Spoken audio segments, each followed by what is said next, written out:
ইহুদি খ্রিস্টানরা 4 ভাগে ভাগ করেছে বাংলাদেশের মুসলমানদের। কয় ভাগে? 4 ভাগে। আর কে কোন ভাগে আছে কি চিন্তা করে আমাদের 4 ভাগে কথা বললে আপনি বুঝতে পারবেন কে কোন ভাগে আছে। তারা একটা ভাগ করেছে প্রথম ভাগ হলো ওই ধরনের মুসলমান যারা কালিমা পড়ছে ঠিকই কিন্তু ওইটা কি হয় না হয় খবর রাখে না, ওইটা কি হয় না হয় খবর রাখে না, ওরা মানে না, নামাজ মন চাইলে পরে নামাজ চাইলে নাই, ঠিক মতো গরু ছাগল যেমন হেউ খাইতেছে, গরু ছাগল যেমন ঘুমা সেও ঘুমাইতেছে, গরু ছাগল সেও যাইতেছে, গরু ছাগলের মতো জিন্দিগি যেটাকে বলা হয়। গরু ছাগল যখন পেটে ক্ষুধা লাগে খায়, আবার যখন তার হালত হয় হালত ছাড়ে, ঘুমের প্রয়োজন হলে ঘুমায়। এইরকম এক শ্রেণীর মুসলমান বাংলাদেশে আছে, কালিমা পড়ছে ঠিকই কিন্তু ইসলামের সাথে তেমন সম্পর্ক নাই, ঠিক কিনা?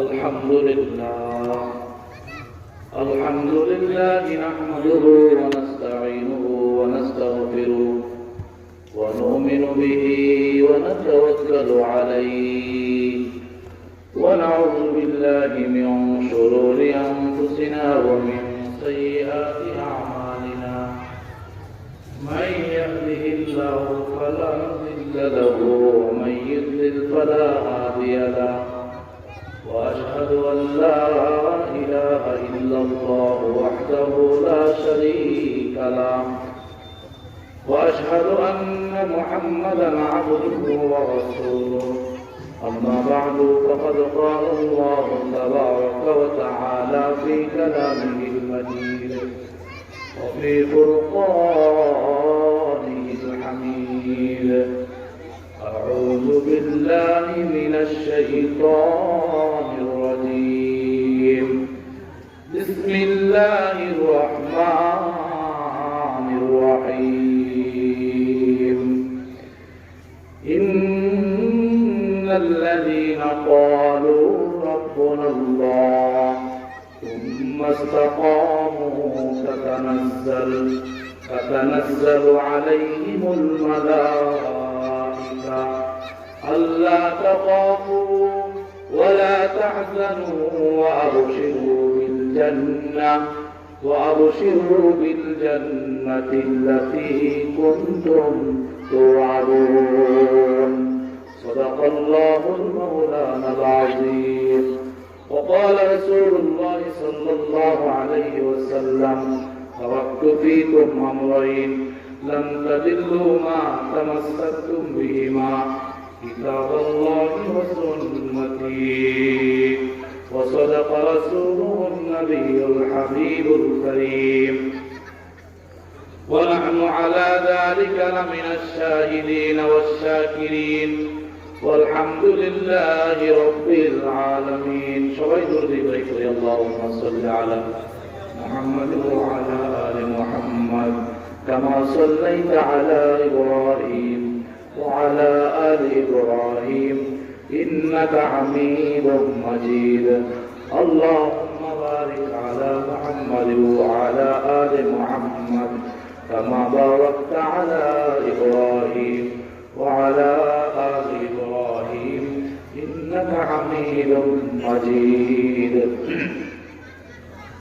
কাজিয়াটি নুরানিয়া আকিদিয়া মাদ্রাসা হাফেজ ছাত্রদের বিস্তারে ফজিলত উপলক্ষে আজকের এই ওয়াজ মাহফিলের শ্রদ্ধাভাজন সভাপতি হযরত উলামা ইকরাম, পর্দার আড়ালে অত্র এলাকার সম্মানিত মা ও বোনেরা এবং মাহফিলের আশপাশে যারা আছেন সকলকেই বলছি আজকের এই মাহফিলটা আল্লাহ তাআলার পক্ষ থেকে নিয়ামত। কারণ বর্তমান সময়ে ইসলামিক মাহফিল করা বড়ই কঠিন, ওয়াজ মাহফিল করা অনেক কঠিন। আপনারা জানেন সর্বদিক বিবেচনা করে সব কিছু যারা গবেষণা করেন, গবেষক যারা ইসলামী স্কলার, তাছাড়া যারা জাগতিক শিক্ষায় শিক্ষিত, যারা ইসলাম নিয়ে গবেষণা করেন, আর যারা ইসলামকে বাদ দিয়ে অন্যান্য বিষয় নিয়ে গবেষণা করেন। প্রত্যেকের গবেষণা প্রত্যেকের জায়গায় চলমান আছে। আমরা যেভাবে ঘুমিয়ে আছি, ইহুদি খ্রিস্টানরা কিন্তু ঘুমায় থাকে, তারা কিন্তু তাদের কার্যক্রম চালায় না।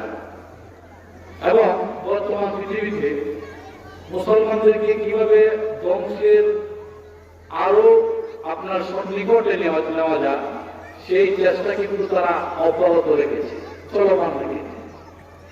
বাংলাদেশের এই মানচিত্রে ছোট্ট একটি দেশ, যে দেশের 90% মুসলমান। আপনারা জানেন বাংলাদেশের যে ভূখণ্ড, সেই ভূখণ্ড অনুযায়ী এই দেশের মসজিদ মাদ্রাসার সংখ্যা কিন্তু অনেক বেশি, এবং পাশাপাশি উলামায়ে কেরামদের সংখ্যা কিন্তু অন্যান্য দেশের তুলনায় কোনো অংশে কম নয়। কারণ দেশ ছোট, মানুষ আবার বেশি।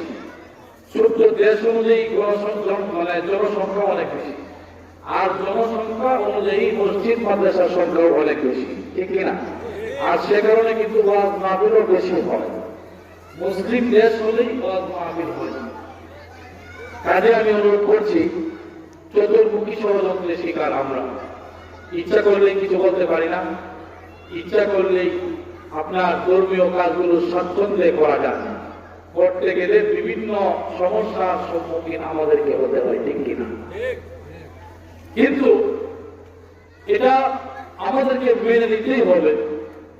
যে যে অবস্থায় থাকো, যে যেটাই করো, আমাদেরকে সর্বাবস্থায় দ্বীন প্রতিষ্ঠার জন্য, ইসলাম কায়েমের জন্য যে যেখানে থাকি না কেন, আমাদেরকে প্রত্যেকের সেই কাজে আমাদেরকে মনোনিবেশ করা, আত্মনিয়োগ করা উচিত কিনা? আপনারা উচিত কিনা? ইসলামকে বাদ দিয়ে পৃথিবীর কোন যে মঞ্চে শান্তি নেই, আগেও ছিল না, এখনো নেই, ভবিষ্যতেও। কিন্তু ইসলামকে নিয়ে ছিনিমিনি খেলা হয়।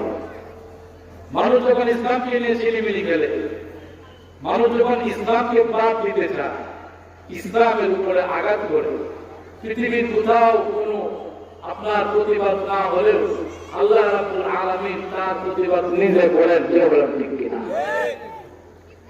আমার ভাইয়েরা, রাব্বুল আলামিন বলেন, আফাগায়রা দীনিল্লাহি ইয়াবগুনা ওয়া লাহু আসলামা মান ফিস সামাওয়াতি ওয়াল আরদি তাওআন ওয়া কারহা ওয়া ইলাইহি ইউরজাউন।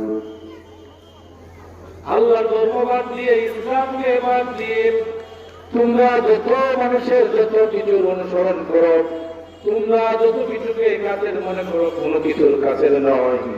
দুনিয়ার মানুষ, তোমরা যদি ইসলামকে না মানো, আল্লাহ রাব্বুল আলামিনের অন্যান্য মাখলুক কিন্তু ইসলামকে মানতেছে। যে সূর্যটা আমাদের মাথার উপর উদিত হয়, যে সূর্যটা আমাদেরকে আলোকিত করে, পৃথিবীতে আলো দেয়, সূর্যের আলো যদি রাব্বুল আলামিন বন্ধ করে দেন, সারা পৃথিবীর সব কিছু বছর হয়ে যাবে, ঠিক কিনা? সূর্যের আলোর ভিতর থেকেই সারা পৃথিবীর সব কিছুকে আল্লাহ তাআলা চলমান রেখেছেন। যে সূর্যটা মাথার উপরে তাফসীরে মাআরিফুল কুরআনে এসেছে, এই সূর্যটা যখন সকালবেলা পূর্ব দিকে উদিত হয়, ঠিক দ্বীপ প্রহরে মানুষের মাথার উপরে যখন সূর্যটা চলে আসে, সূর্যটা মাথার উপরে এসে আল্লাহর কুদরতি পায়ে দুইটা সিজদা দিয়া বলে, আল্লাহ তুমি যদি আমাকে হুকুম করো, আমি পশ্চিম দিকে যাব, কোথায় যাব না। কার হুকুম মানে? কার হুকুম মানে? আমরা মানতেছি না ইসলাম, আমরা মানতেছি না ধর্ম, বরং ধর্মের ভিতরে থেকে, ধর্মের নাম দিয়ে, মুসলমানের নাম রেখে ইসলামকে কিভাবে বাদ দেওয়া যায়, এমন কি বলা হয় রাষ্ট্র ধর্ম ইসলাম রাখা যাবে না, জোরে বলেন ঠিক কিনা? এরা মুসলমান নয়, এরা মুনাফিক, এরা দেশের শত্রু, ইসলামের শত্রু, সর্বোপরি কুরআনের শত্রু, মুসলমানের শত্রু, সারা বিশ্ব মুসলিমের শত্রু, জোরে বলেন ঠিক কিনা? রাব্বুল আলামিন বলেন, ওয়া মান ইয়াবতাগি গায়রাল ইসলামি দীনান ফালান ইউকবালা মিনহু ওয়া হুয়া ফিল আখিরাতি মিনাল খাসিরিন। রাব্বুল আলামিন বলেন, যে ব্যক্তি ইয়াবতাগি গায়রাল ইসলামি দীনান, ইসলামকে বাদ দিয়ে অন্য কোনো মতবাদ গ্রহণ করে, ইসলামকে ভালো লাগে না, ইসলামের আইন কানুন ভালো লাগে না, ইসলামের আইন পছন্দ হয় না, ইসলামের আইন যখন সামনে আসে তখন কেউ ঘুমিয়ে থাকে, কেউ সজাগ থাকে, ঠিক কিনা? দেখবেন অনেক লোক আছে কোরআন শরীফ পড়ে ঠিকই, তিলাওয়াত করে ঠিকই, কিন্তু কোরআনের অনেক আইন মানতে রাজি হয় না। পর্দার কথা বললে বহুদূরের তো অনেক পুরান বিষয়, অনেক পরিবার পর্দার ভিতরে থাকতে চায় না, পর্দা মানতে চায় না। এমনকি রাষ্ট্রীয়ভাবে এই আইন পর্যন্ত করা হয়, পর্দা মানতে বাধ্য করা যাবে না, বলেন নাউজুবিল্লাহ। এটা কার আইন? কার আইন? আমার ভাইয়ের, আমাদের দেশে 90% মুসলমানের দেশে ইহুদি খ্রিস্টানরা তাদের এজেন্ডা চালু করেছে, তাদের এজেন্ডা চালু করে মুসলমানকে বিভিন্ন দলে ভাগ করেছে। 4টা দলে তারা মুসলমানদেরকে ভাগ করেছে। কয়টা দলে? 4টা দলে ভাগ করেছে। এই 4 দলে ভাগ করে 3টা দলকে তারা বলেছে এদের কোনো সমস্যা নাই, কিন্তু 4র্থ নম্বরে যে দল ভাগ করেছে ওই দলের উপরে তারা নির্যাতন, তারা ওই দলের উপরে বিভিন্ন ভাবে হামলা তারা চালাচ্ছে। নাউজুবিল্লাহ। এই 4টা দলের কথাই আমি শেষ করে বলে নেব, কারণ সময় কম। আমারও আজকে এই 18 তারিখে মাহফিল আরেক জায়গায় মাহফিলে দাওয়াত করেছে প্রবেশ, আমাদের যে চরকানা প্রবেশ দাওয়াত হয়ে গেছে, কিছু করার না। আর এছাড়াও আমাদের আজকের এই মাহফিলে আরো 3 জন আলোচক আছেন যারা বাহিরে, বিশেষ করে খলিলুর রহমান হুজুর, এরপরে আমাদের মুফতি আতিকুল্লাহ সাহেব নরসিংদীর, এরপরে বাইতুল মুকাররমের পেশ ইমাম, যোগ্য যোগ্য আলেম ওনারা। আমরা ইনশাআল্লাহ আসলে আমরা আলেমদেরকে কদর করতে জানি না, চেষ্টা করে সকলে ইনশাআল্লাহ কদর করার জন্য মাহফিল ভরপুর কামিয়াব কিভাবে হবে এই চেষ্টা আমরা অব্যাহত রাখবো। তারা ইহুদি খ্রিস্টানরা 4 ভাগে ভাগ করেছে বাংলাদেশের মুসলমানদেরকে। কয় ভাগে? 4 ভাগে। আর কে কোন ভাগে আছে একটু চিন্তা করে আমাদের 4 ভাগে কথা বললে আপনি বুঝতে পারবেন কে কোন ভাগে আছে। তারা একটা ভাগ করেছে, প্রথম ভাগ হলো ওই ধরনের মুসলমান যারা কালিমা পড়ছে ঠিকই, কিন্তু ওইতে কি হয় না হয় খবর রাখে না, ওইতে কি হয় না হয় খবর রাখে না, কোরআন মানে না, নামাজ মন চাইলে পড়ে, না মন চাইলে নাই। ঠিক মতো গরু ছাগল যেমন হেউ খাইতেছে, গরু ছাগল যেমন ঘুমায় সেও ঘুমাইতেছে, গরু ছাগল সেও যাইতেছে, গরু ছাগলের মতো জিন্দিগি যেটাকে বলা হয়। গরু ছাগল যখন ছোট পেটে ক্ষুধা লাগে খায়, আবার যখন তার হাজত হয় হাজত ছাড়ে, ঘুমের প্রয়োজন হলে ঘুমায়। এইরকম এক শ্রেণীর মুসলমান বাংলাদেশে আছে, কালিমা পড়ছে ঠিকই, কিন্তু ইসলামের সাথে তেমন সম্পর্ক নাই, ঠিক কিনা? ইহুদি খ্রিস্টানরা বলে বাংলাদেশে এই বাঘে যারা আছে তারাও কোনো টেনশন নাই, তারাও বাঘে তারা থাকুক, এদের দ্বারা আমাদের কোনো ডিস্টার্ব হবে না। আপনারা বলে ডিস্টার্ব হয়? অবশ্যই। দ্বিতীয় ভাগ হলো ওই ধরনের মুসলমান যারা ইসলামিক কাজ সাজ করে, কিছু বাড়ায় কিছু কমায়। বুঝলেন না কথাটা? অনেক মুসলমান আছে না, কয় তারাবি নামাজ কয় রাখাত, দিশি আছে যারা কয় রাখাত আছে 8 টাকাতে, বেতনের নামাজ 1 রাকাত। এরপরে আমি জুড়ে বলা লাগলো, আসতে বললে হবে না। আরো বিভিন্ন ইসলামের বিভিন্ন বিষয়কে যারা কাজ সাজ করে, ইহুদি কিতাব বলতেছে এদেরকে নিয়ে আমাদের কোনো টেনশন নাই, এরা আমাদের কাজে করতেছে। কথা বলতে এরা কাজে কাজ করে আমাদের। 3 নম্বর হলো তারা যারা শুধু আসমানের উপরের কথা বলে আর জমিনের নিচের কথা বলে, মাঝখানে কি হয় না হয় সেটার দিকে খেয়াল রাখে না, ঠিক কিনা? হুজুর ওয়াজ করেন, আসমানের উপরের কথা বলেন, জমিনের নিচের কথা বলেন, আমাদের ব্যাপারে কোনো কিছু বলবেন না, সুদের কথা বলবেন না, ঘুষের কথা বলবেন না। কারণ আমি বড় নেতা, আমাকে ঘুষ খেতে হয়, আমি বড় লিডার, আমাকে সুদ খেতে হয়, ঘুষ খেতে হয়, আমাকে হারাম খেতে হয়, আমাকে চুরি করতে হয়, জিনা করতে হয়। হুজুর চুরির ব্যাপারে কিছু বলবেন না, কারণ চুরির ব্যাপারে যদি বলেন এই কথাটা সরাসরি আমার উপরেই চলে আসে, ঠিক কিনা? এই জন্য দেখবেন অনেক বক্তারা বিভিন্ন জায়গায় আসলে আপনার আগে জায়গায় দেওয়া হয় নিষেধ, কারণ আসমানের উপরে আর জমিনের নিচে আলোচনা করবে না, মাঝখানের কথাগুলো বলবে। আর মাঝখানের কথাগুলো বললে যারা চোর, যারা টাকা, যারা দুর্নীতিবাদ, যারা সন্ত্রাস, তাদের গায়ে লাগবে। আর তাদের গায়ে লাগলে ইহুদি খ্রিস্টানদের ক্ষতি হবে, যার কারণে সেখানে সমস্যা আছে বলে ঠিক কিনা? এই জন্য তারা আরেকবার বাছাই করছে, যারা শুধু আসমানের উপরে কথা বলবো আর মাটির নিজের কথা বলবো, এরা কোনো সমস্যা নাই। এরা লোকে যারা থাকবে তারাও সমস্যা নাই।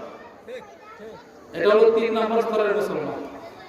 4th নম্বর স্তরের মুসলমান হলো রব্বুল আলামিন বলেন, ইন্নাল্লাযীনা ক্বালু রাব্বুনাল্লাহু সুম্মা ইসতাকামু তাতানাজ্জালু আলাইহিমুল মালায়েকা।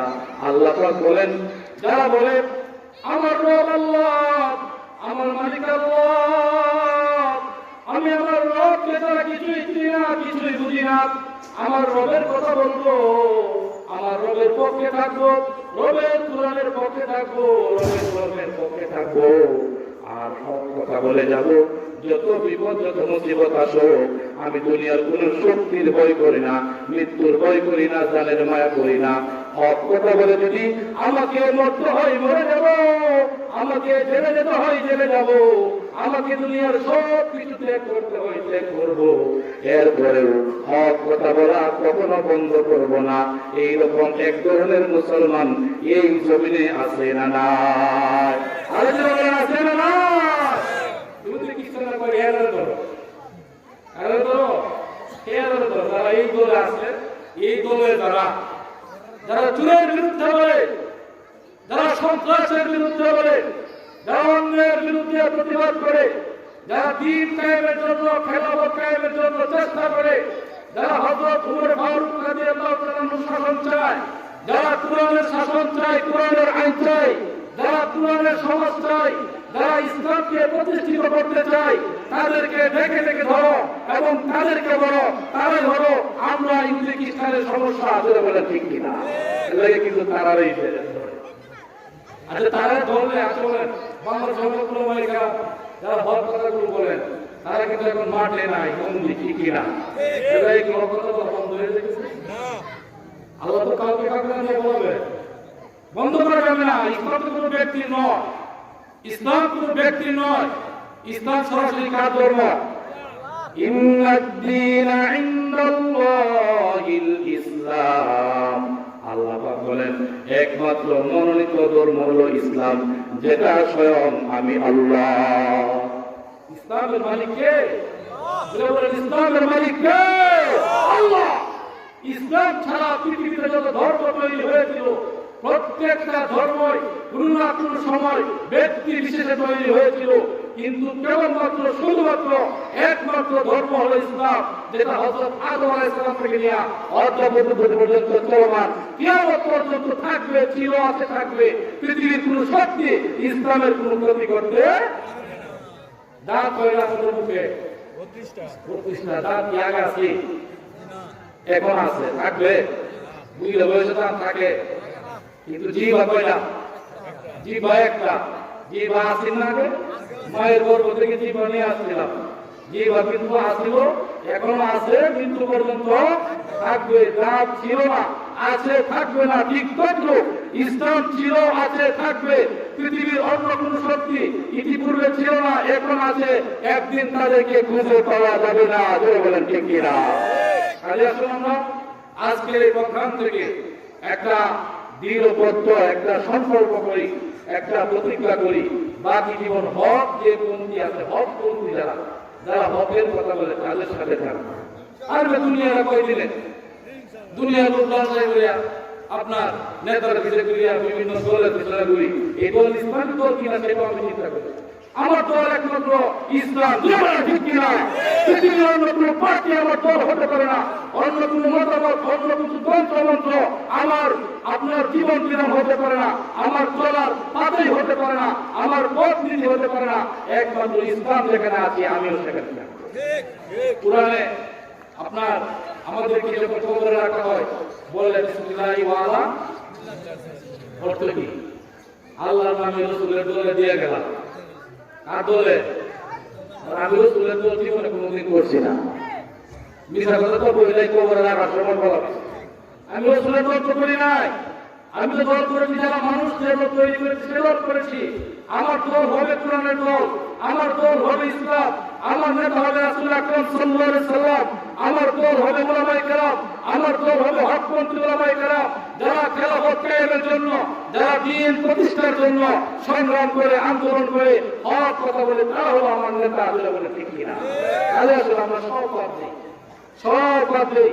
দুনিয়ার প্রচলিত যত মতামত আছে সবকে আমি ঘৃণা করি, একমাত্র ইসলামকে আমি পছন্দ করি। রাজি আছি সকলে? আল্লাহ তাআলা আমাদের সকলকে এই মাহফিলে আপনার উপস্থিত হওয়া, যারা উপস্থিত হয়েছে শেষ পর্যন্ত থাকা তৌফিক দান করুন। আপনারা আমার জন্য দোয়া করবেন, আমিও আপনাদের জন্য দোয়া করি। এই মাদ্রাসায় বসে সবাই আমাকে চিনেন, মা বোনেরা বাড়িতে আছেন, আপনাদের কাছে দোয়া চাই। আমি এই মাদ্রাসায় আপনার হেফজ করেছি। এখানে পড়াকালীন এই আমাদের কৌমিক চেয়ারম্যান সাহেব আব্দুল রহিম নায়েব সাহেব, ওনার বাবা, উনি আমাকে মাদ্রাসা থেকে আইসা ওনার বাড়িতে নিয়ে গেছিলেন লজিক। ওই বাড়িতে থেকে কিন্তু আমি আপনার দীর্ঘদিন গিয়েছি, পড়েছি। আমি ওই আব্দুল রহিম নায়েব সাহেব, উনি দুনিয়াতে নাই, ওনার জন্য দোয়া করি। আপনাদের কাছে দোয়া চাই, আল্লাহ যেন ওনাকে মাফ করে দেন। সকলে বলি আমিন। এবং আমি আপনাদের কাছে দোয়া চাই, আপনারা দোয়া করবেন আল্লাহ যেন আমাকে ইসলামের জন্য, কোরআনের জন্য যত আপনার মুসিবত আসুক, যত নির্যাতনে আসুক না কেন, আমি কোরআনের সৈনিক হতে চাই। কোরআনের সৈনিক হিসেবে যেন আল্লাহ আমাকে কবুল করেন, এই দোয়া আপনাদের কাছে চেয়ে আমি আমার আলোচনা করে শেষ করছি। আযা ওয়া আখিরু দাওয়ানা আলহামদুলিল্লাহ।